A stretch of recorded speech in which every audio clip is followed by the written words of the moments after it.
بسم اللہ الرحمن الرحیم۔ حضرت سہل بن سعد ساعدی رضی اللہ عنہ سے روایت ہے کہ رسول اللہ صلی اللہ علیہ وسلم نے فرمایا کہ جنت کے دروازوں میں ایک خاص دروازہ ہے جس کو باب الریان کہا جاتا ہے۔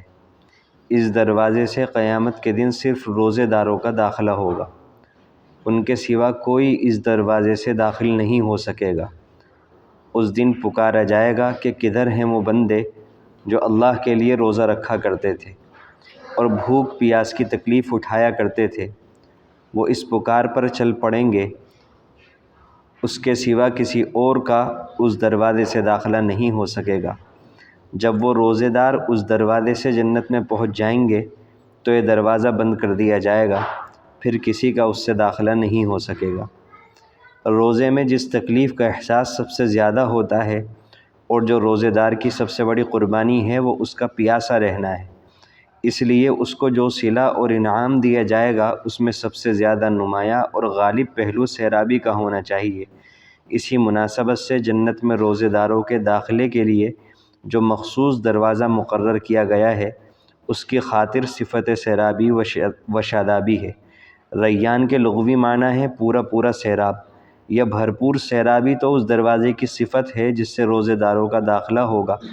آگے جنت میں پہنچ کر جو کچھ اللہ تعالیٰ کے انعامات ان پر ہوں گے ان کا علم تو بس اللہ تعالیٰ کو ہی ہے، جس کا ارشاد ہے کہ الصوم لی وانا اجزی بہ، بندے کا روزہ بس میرے لیے ہے اور میں خود ہی اس کا صلہ دوں گا۔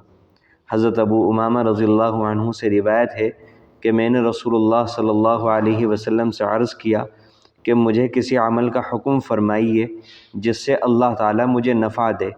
آپ صلی اللہ علیہ وسلم نے ارشاد فرمایا کہ روزہ رکھا کرو، اس کی مثل کوئی بھی عمل نہیں ہے۔ نماز، روزہ، صدقہ، حج اور خلق اللہ کی خدمت وغیرہ اعمال صالحہ میں یہ بات مشترک ہونے کے باوجود کہ یہ سب اللہ کے قرب کا ذریعہ اور وسیلہ ہیں، ان کی الگ الگ کچھ خاص تاثیرات اور خصوصیات بھی ہیں جن میں یہ ایک دوسرے سے ممتاز اور منفرد ہیں۔ ان انفرادی اور امتیازی خصوصیات کے لحاظ سے ان میں سے ہر ایک کے بارے میں کہا جا سکتا ہے کہ اس کے مثل کوئی عمل نہیں ہے۔ مثلا نفس کو مغلوب اور مقہور کرنے اور اس کی خواہشوں کو دبانے کے لحاظ سے کہا جا سکتا ہے کہ اس صفت میں کوئی دوسرا عمل روزے کے مثل نہیں۔ اللہ تعالیٰ ہم سب کو عمل کی توفیق